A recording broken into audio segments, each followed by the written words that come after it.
time was, if you wanted to leave Earth, you needed a government ride. But that's about to change, thanks to a billionaire's dream: space tourism. Like astronauts, tourists will need a place to depart from. Not an airport, but a spaceport.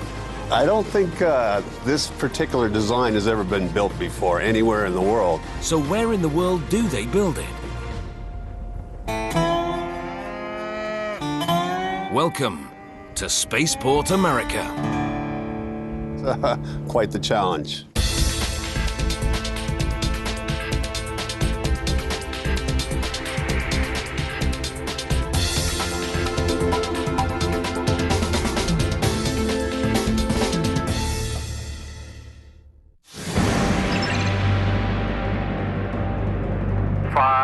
Vehicles armed. 3, 2, 1, fire. Beam me up, Scotty. But this time, Scotty's the one beamed up. The ashes of Star Trek actor James Doohan head for the final frontier. Through the area of maximum dynamic pressure on the vehicle. So do the ashes of Gordon Cooper, one of America's first pioneers in space. The widows of those two gentlemen were there and actually pressed the firing button next to me in the Launch Control Center. After 5 minutes in space, the rocket returns to Earth, near the very spot where visionaries foresee a whole new way of travel. Spaceport America, the world's first spaceport built from scratch. With a launch pad for vertical takeoffs, like Scotty's reusable rocket, and a runway for planes to take you into space. It works like this. A mothership called White Knight will climb 15 kilometers, then release the spaceship. The ship will climb to 110 kilometers, where ordinary passengers will join the elite ranks of astronauts. Then it will descend for re-entry and glide home to Spaceport. Spearheading the Enterprise is a man who made his name in flight here on Earth. British super entrepreneur Richard Branson.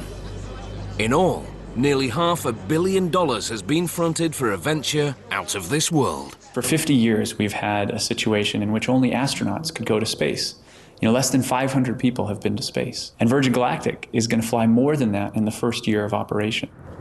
We're basically these airline-type operations. So basically, the way you run an airline, we can apply that to space. Because for the past 30, 40 years, we're used to the perceptions of NASA and going into space, that you need a giant government bureaucracy with armies of people to go to the moon and things like that. Spaceport's first passengers won't need a big bureaucracy, just a big wallet. Because trips to space are not cheap. Round-trip fare, $200,000 for a 2-hour flight. But the sky-high cost is expected to come down to Earth. And as the market expands, so will the destinations.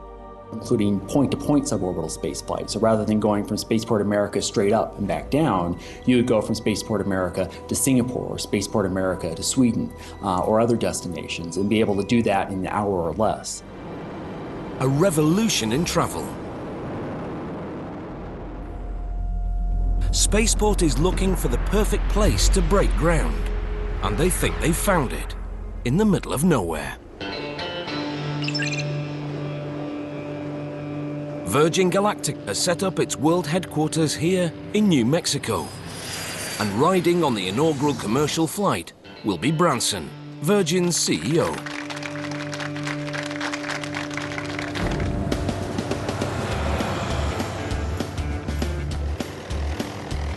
By the time Spaceport is complete, Virgin plans to launch its first trip into space.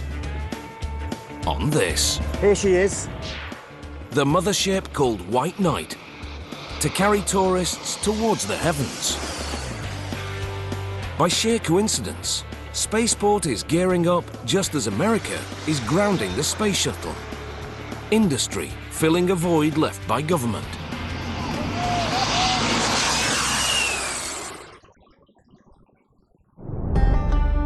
Where the next frontier begins is where the last frontier ended.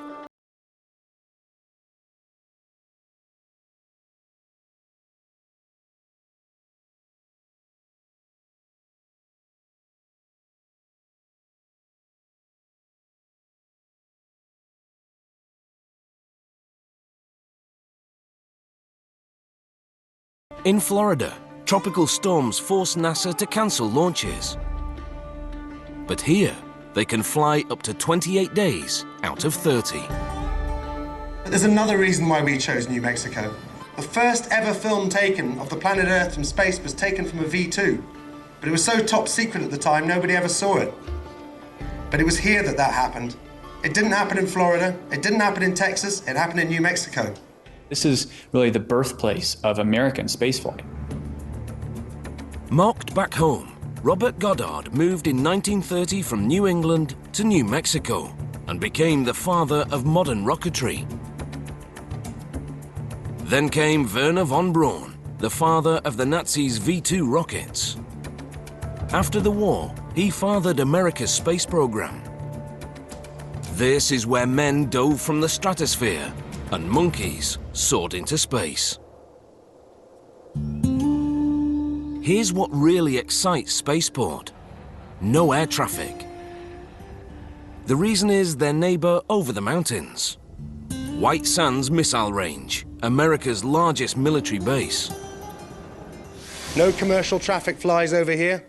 This is closed to commercial traffic. The wide expanse of open country, the clear airspace, the excellent weather. Where else would you build Spaceport America? Sounds like a clear runway to the future, but then the past rises up to bite them. I married in 1949. Ben, my husband, lived next door. Then he asked me to come to Ingle and cook beans, and I've been here ever since. Jane Kane controls a big chunk of land needed for Spaceport, including the very runway. And for all of Branson's billions, Jane won't budge. 4 generations have worked the ranch. Okay. I've ridden over all of it. I've gathered cows over all of it. This is home. This is where we raised our family. And what about the townfolk? Spaceport means traffic. Spaceport means noise. And Spaceport means change. Born and raised here in Truth or Consequences in Sierra County. This is my home, my family's home. My mom was born in a small community just north of here, so we've made our home here our entire lives. Truth or Consequences is a small town. You know, it stays kind of quiet. Everything shuts down around 6 o'clock most every evening. If Spaceport comes roaring in, the town will never be the same. But in the end, economics trumps tradition. We've been a sleepy little community for a lot of years. And the Spaceport offers us that one shot, a new promise, a new future for economic development. I'm just so excited for what's going to happen to the kids that are growing up here now to really believe space and engineering and high tech and mathematics can really be a part of their future. Truth or Consequences was named for a popular game show. Now the town is in the running to become one of 2 gateways to Spaceport, along with this town. Population under 1,200. That's not even 2 fully booked Airbuses. Hatch is a farming town, reputed to produce the world's best chilies. But right now, Hatch is hot for work. Spaceport could create more than 2,000 jobs, more than the entire population of Hatch.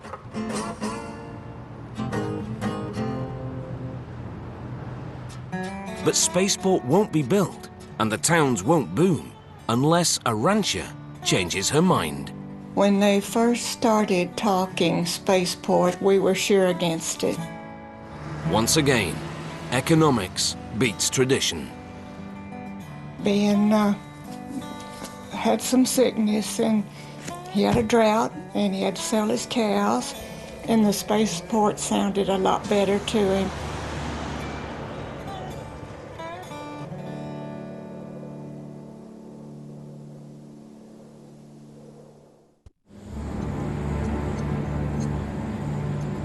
If they thought Jane was tough, just wait. Spaceport still has a world of hurdles to overcome. It's not easy to do what we're all doing here. And it's not going to be easy. For starters, they've designed a futuristic terminal to match their far-sighted dreams. But no one's actually built anything like it. And Spaceport's biggest asset is also its biggest drawback. Location. If this was being built in the middle of a city, it would have been quick and easy, but it's so far out that that's been the big issue. Everything they'll need, they'll have to bring in, including power. They'll have to build their own electrical substation and nearly 10 kilometers of power lines. And even then, they'll sometimes be cut off. Not all phone services work out here. Matter of fact, I don't have cell phone service.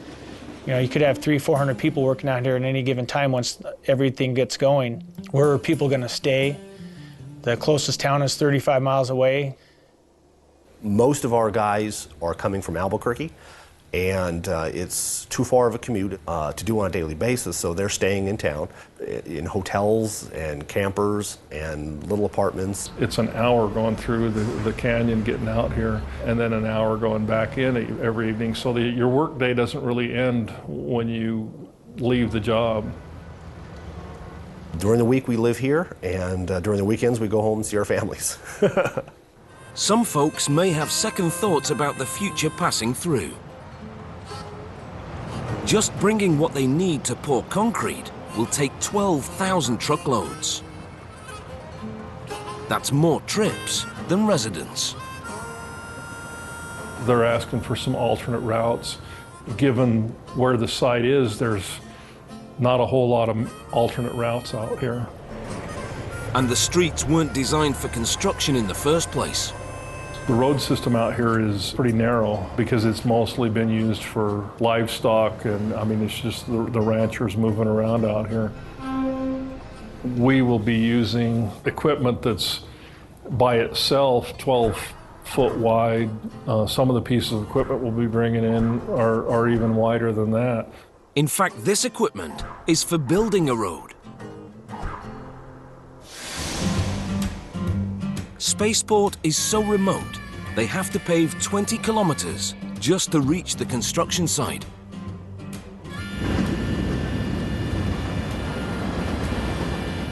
At a key juncture along the route, those notorious flash floods have gouged the landscape. This is called Alaman Draw here, and it carries a significant amount of water during the monsoon seasons. It scours pretty heavy through here, and that's the reason for the bridge.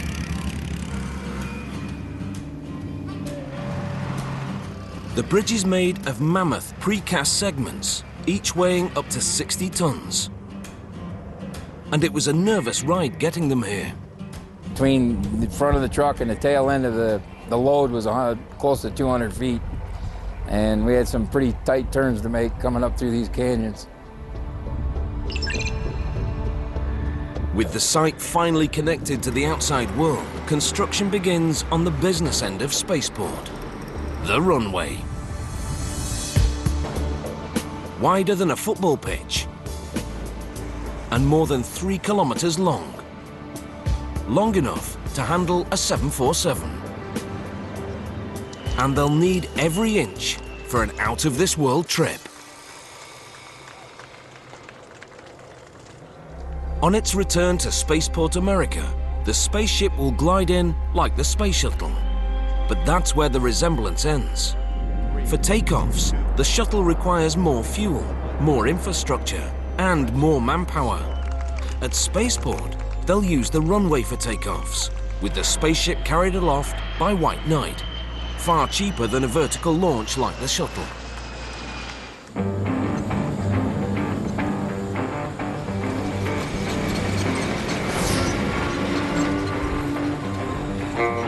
The runway's so long, they have to divert a country road. And so thick, it's like building one of the world's largest layer cakes.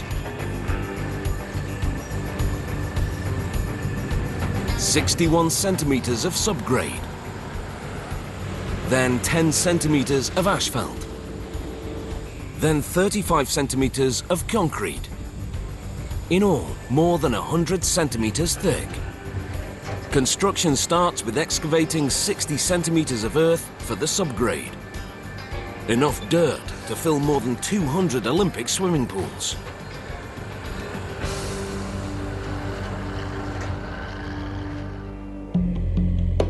Before a blade touches the earth, the past rears up again.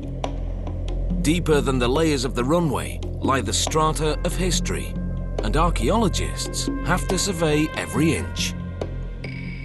Running past the site is the Camino Real, the royal road of colonial Spain, stretching almost 2,000 kilometers from Mexico City to Santa Fe.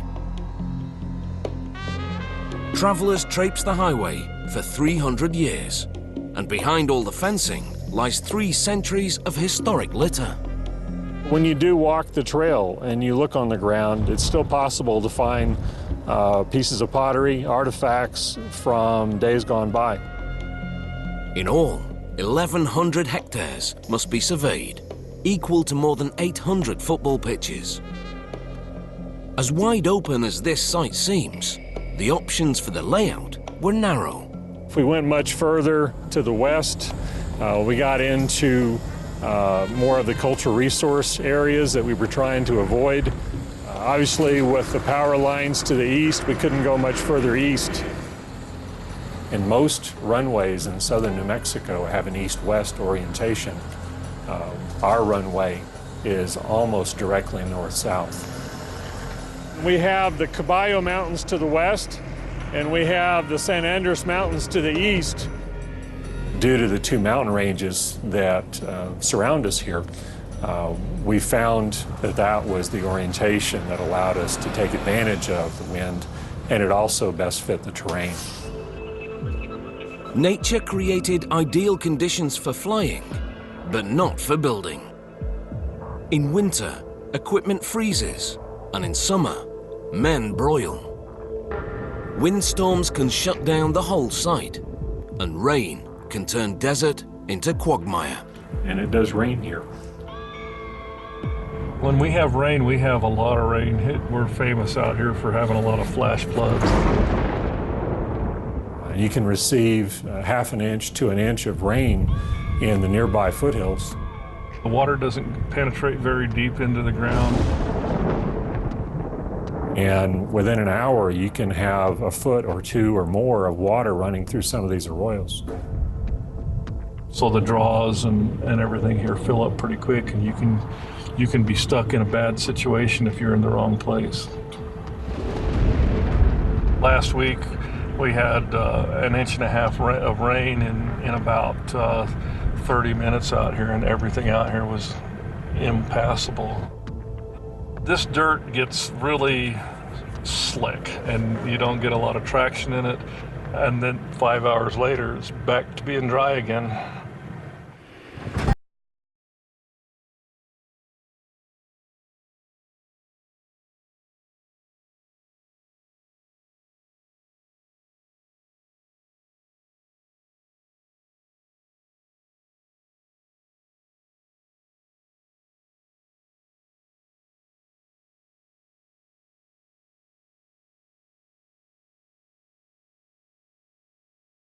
The biggest challenge actually has been the water. We need water. We need a lot of water on this job.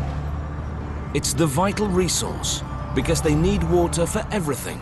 To drink, to flush, to control the dust. You would think in a remote area like this that dust wasn't that big of a deal, but you know, we have concerns with the ranchers that run cattle on this, and you notice there's not a lot of real good vegetation for the cattle to eat, and I'm assuming that they don't like dirt in their food like we are. So most of all, they need water for construction itself. Rule of thumb on earthwork is you use anywhere from 40 to 60 gallons per cubic yard of dirt to be able to achieve the proper compaction and moisture contents. The formula for concrete is if you don't have water, you don't have concrete. So without water, you're just not going to be building anything. That's a 10,000 gallon water wagon. About 10 minutes to lose that load. that stuff disappears pretty quick.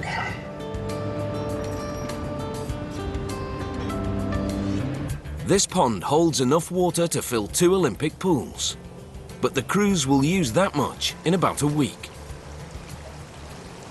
The water comes from a distant well. And like much of the American West, it comes with a good story. The railroad comes right adjacent to the spaceport. Today that's a freight line. It used to be a passenger line. The ranchers used to wave a large white flag, and that train would come to a screeching halt to pick up one passenger to take them to Albuquerque. And the railroad watered its trains from a local well.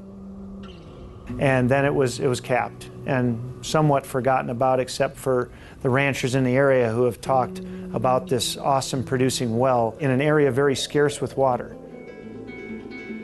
Spaceport heard about the railroad well and tracked down the owner. They not only uncorked it, they threw a test pump down there, and they got 500 gallon per minute of great quality water. It's actually the only well that we've found with sufficient supply on an hourly basis. Not only was it a high producer, but also that it has excellent quality. A lot of this water you will find in the area is heavily this brackish, a salty content, which obviously is no good for concrete construction. We'd end up with a concrete runway that would disintegrate over time. So just finding that well in itself was one challenge. The next challenge was how do you get it here, whether you truck it or whether you run it through a piping system. Running fleets of trucks back and forth would create a traffic nightmare and risk destroying the road they just built. So they pipe in the water from 10 kilometers away and store it in 3 ponds. If the pump breaks down, the ponds will keep them going during repairs. They can get by with less water once Spaceport is built, so they're drilling for a source on their own property. Right now we're doing a test. So this water that's coming through is a test well that we've pumped, and we're monitoring to see what kind of ground loss we get for the locals so that we're not interfering with their consumption of water. We don't want to run them dry, otherwise we find out that the well isn't going to be able to supply the project.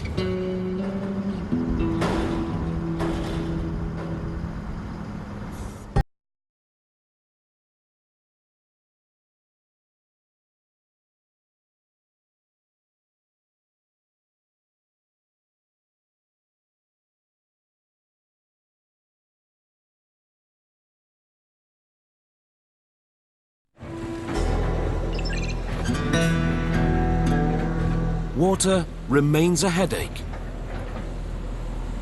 We came out this morning and found the tires down on one of our water wagons, so we're only operating on one, and so everything that one is doing is all now devoted to dust control today.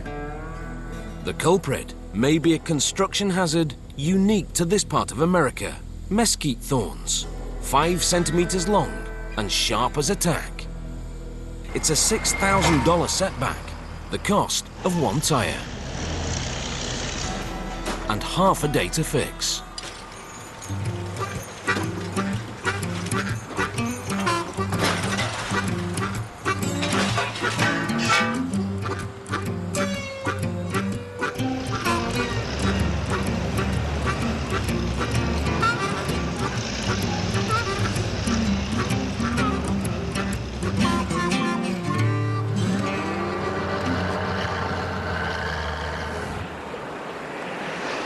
With the wind picking up, they use even more water, but they're tapping the ponds to the max.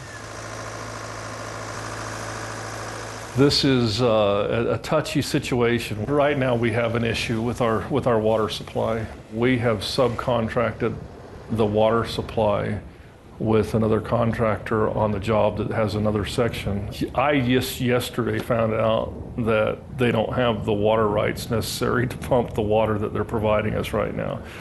So we have an issue, and I may have to go to another source for water. So we're between a rock and a hard place. We're gonna work through the end of the day, and we're gonna shut down our operations a day early It is a dire situation. I mean, this could delay the project if we don't get the water situation straightened out here. And water won't be their only headache.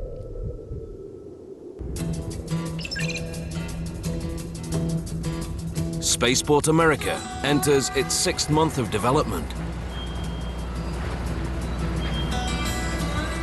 They've managed to secure rights to the water, so crucial to construction.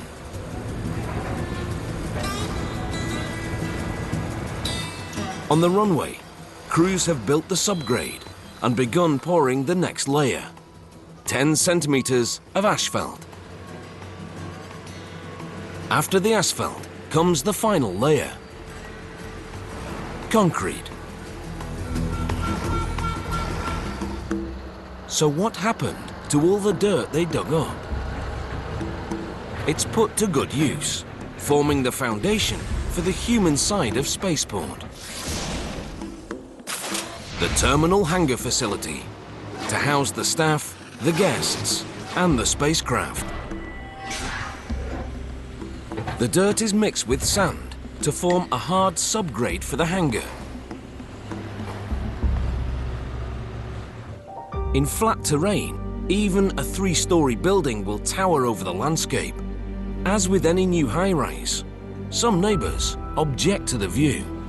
11 indigenous tribes have ties to the land, and they worry that a vista centuries old will be ruined.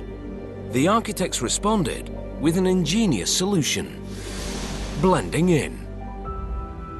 Now you see it, now you don't. Even on the exposed side, the roofline undulates like the mountains to further blend in.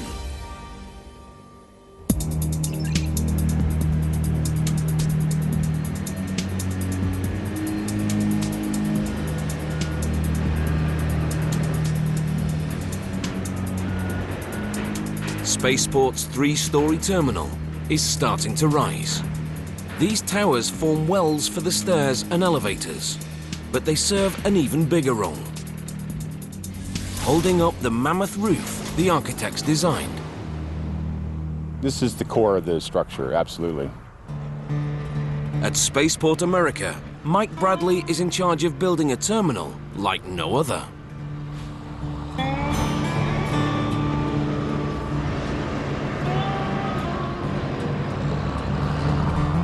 The towers of Spaceport's mammoth hangar rise step by step.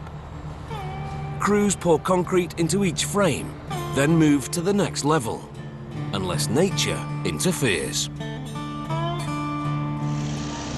The crane shut down automatically at 30 miles an hour. We've had instances in the last several weeks of 45 up to 60 mile an hour gusts and winds. So we've had to work off hours, evenings, early mornings, whatever we can possibly do to maintain schedule.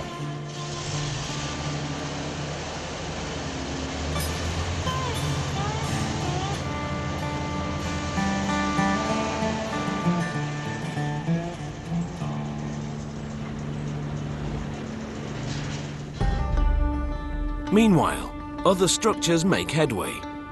A plant to treat wastewater.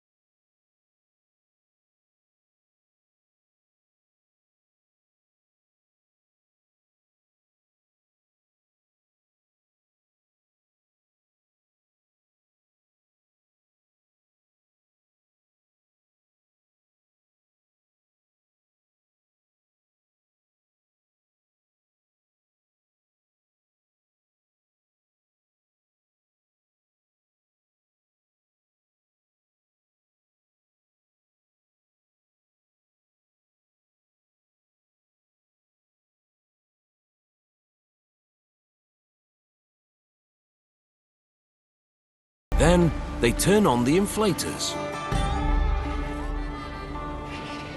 In half an hour, they had a shell of a building.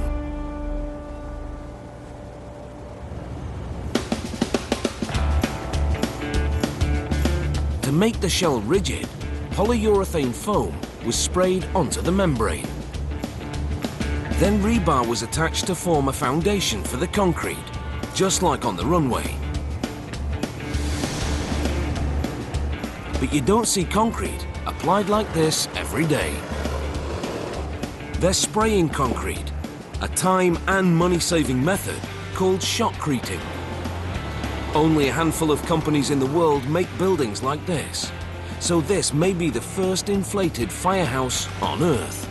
In a project like this, you can't just start spraying shotcrete from the top to the bottom. It's a slow process. You have to start building in 1/4 inch at a time. Right now we have about a 6 to 8 inch base, all the way up to about a 1 inch layer of shotcrete up to the top or the center of the shell. Once we get through that process, we'll be able to continue to build out until we hit our full depth. Layer by layer, the shell gains strength. Once we hit our full depth, we'll begin to open the openings, cut everything out, and the building will, at that point, take its true shape and true form of what it's supposed to look like. Like this sample.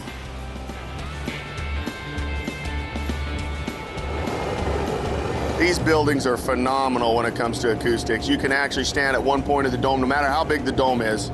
If there's somebody on the other side, he'll be able to hear you clear as day. The word Spaceport's dreads hearing is fire. But fire engines will be standing here just in case.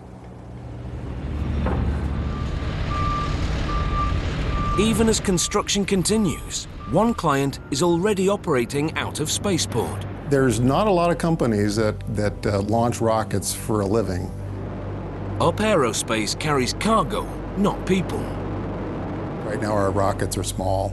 They're called suborbital rockets. They go into space, but they only stay there for about 5 minutes. Our main goal is to get to an orbital vehicle, and that is one that puts a satellite into orbit that stays in space and encircles the globe. And they have a big client waiting in the wings. Due to modern technology, we are moving to smaller and smaller satellites. The Air Force is interested in this sort of access to space. This is where we could bring our satellites to put on launch vehicles to fly out of Spaceport America.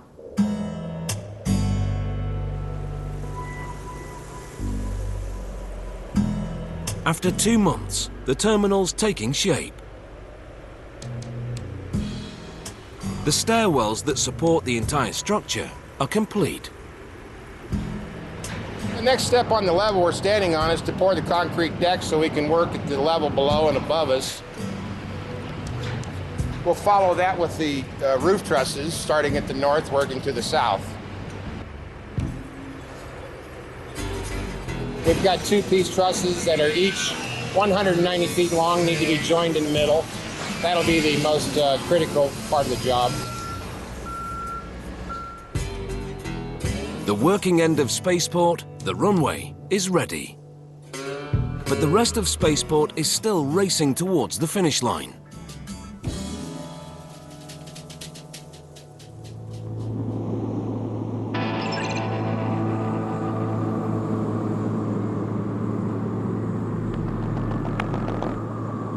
One year since construction began, and what a difference.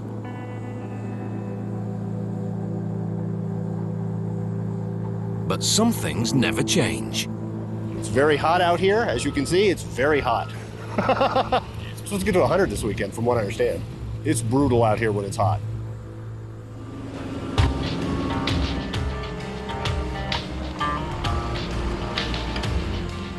In the firehouse, they're cutting bays for the trucks. Like the hangar, this building towers above the terrain. From the center shell to the top of the highest point of the dome, it's about 32 feet. But like the hangar, it'll blend in. At the terminal, one man shoulders a heavy burden, the roofline. This is probably the most complicated project I've ever been on, and the most amazing. I don't think this particular design has ever been built before anywhere in the world, so it's quite the challenge. This is a mock-up of the upper roof on the Spaceport. We have a stainless steel bullnose that goes completely around the border of the building. It's like a great big pie, if you will, and it goes around on a radius, so every part is cut on that radius angle, and the two sides are mirror images of each other. It's very complicated because the roof actually goes up and down, and this metal, as you know, doesn't bend very easily, so these parts are actually made to fit those bends. So they'll all come out numbered. It'll be like a puzzle that you put together. A jumble of prefab puzzle parts will make up the entire roof. Some parts have less than 3 millimeters of wiggle room, so Mark has to ensure they'll fit, and this one doesn't. It should get smaller as it goes toward the building. This is the outside of the building. This will be going in toward, you know, the window and the inside of the building, and they need to be tapered to get that pie shape. And we'll work that out with the metal company before they actually start sending parts out, so we aren't delayed when the project begins. Just get the bugs out. I can't wait to get started. I got to get this mock-up done first, though. Pressure's always on in construction. The start date can change and get later, but the end date never changes.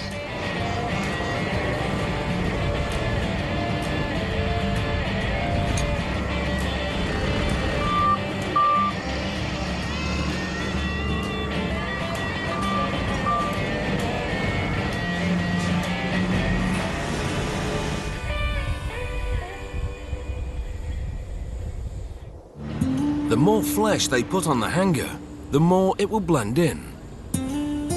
This is the side that will greet the passengers, arriving by shuttle bus to keep traffic to a minimum. They'll enter what looks like a trench in the earth. All the exterior colors are a pre-finished rust color, if you will, to match the desert floor. So yeah, it'll all blend in pretty well here. Keeping a low profile respects the wishes of neighbors. But hidden within the eye-pleasing form is a practical function. Beneath the earthen mounds will lie these concrete tubes, helping to heat and cool the building entirely naturally. The tubes will be buried in constantly temperate soil, so as outside air flows into the building, it's cooled in the summer and warmed in the winter. One more way that Spaceport rests lightly on the land.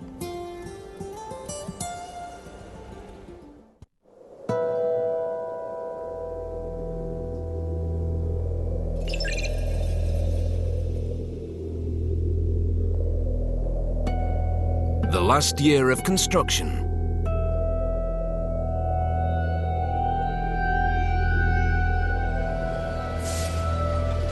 The road to get here is complete.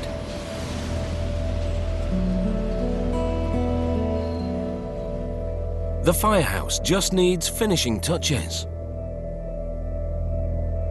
And flesh appears on the terminal skeleton.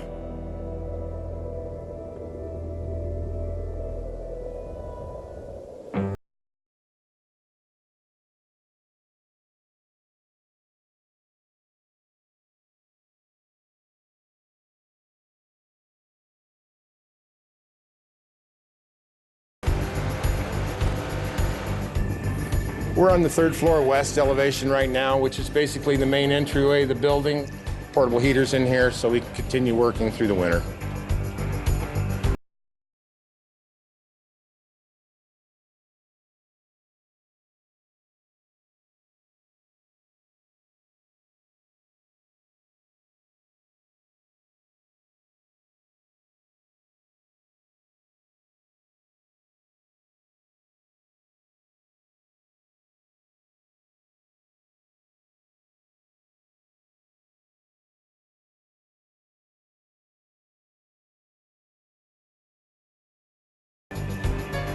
You can see behind me the glass and glazing is going in. The door tracks are installed. Doors will be installing next week. On these rails will ride the mammoth hangar doors. The face of the door frame will cover with 1/4-inch steel, and again, it'll be the brown to match the desert floor. And they're finishing the room with a view. Outside, Spaceport is designed to blend into its surroundings. And in this room, the outside comes in. This is the brains of the entire flight. We'll begin right here. Mission control from start to stop. Complete view of the runway from end to end. You will enter from the west side, cross over into the 3rd floor reception area where you'll be trained for your experience. That experience will change flight as we know it. We're still building aluminium tubes that we were building in the 1940s and 50s to get people around this planet. Spaceport will usher in not just new types of vehicles, but new kinds of passengers. Remember, no experience necessary and no supermen required. In time, they hope to move from up and down flights to orbital tours, the space equivalent of a pleasure cruise. A 21st century vacation with cosmic snapshots to bring home to the skeptics. When the airplane was first invented and started flying, people thought that was just crazy. And what good would it possibly do? A lot of people scoffed at that as just a stunt. And that's what's happening here. The space tourism is not a stunt.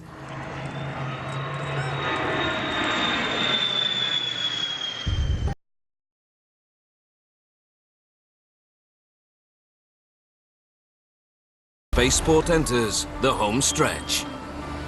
The hangar now glows with a glass facade, custom made in Germany. One of the most eye-popping sights you'll find on any runway. Mark has worked out all the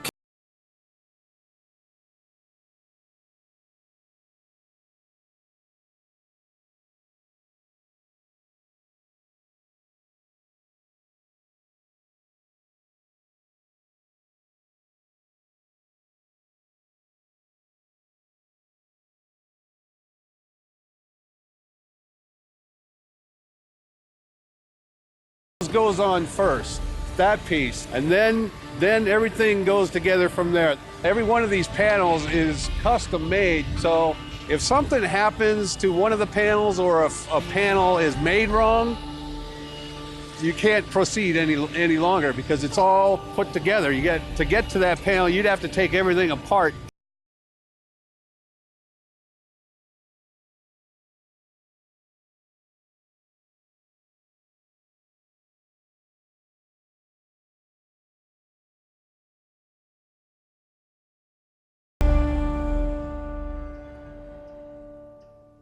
When we showed up and started the project and we were going to build this spaceport thing, it's kind of neat, but you're standing in the middle of a mesa with nothing but jackrabbits and mesquite.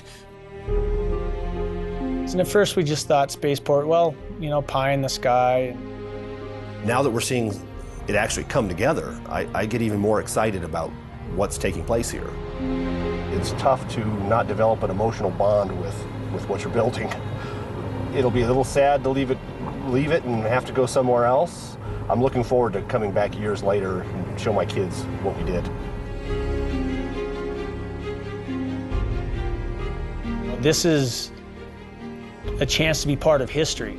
You know, this is the Wright brothers type of chance. And when the Wright brothers built that first aircraft, how would they think that there's going to be runways in every major city? This is the next step, the next level, and this is the first one of many to come, I believe. Are you ready for Spaceport America? Yeah!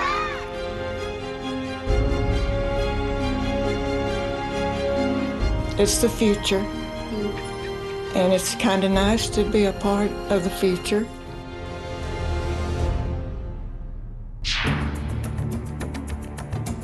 We investigate mob history's most enduring whodunit in Valentine's Day Massacre on Wednesday at 9. Stay tuned for a harrowing Banged Up Abroad.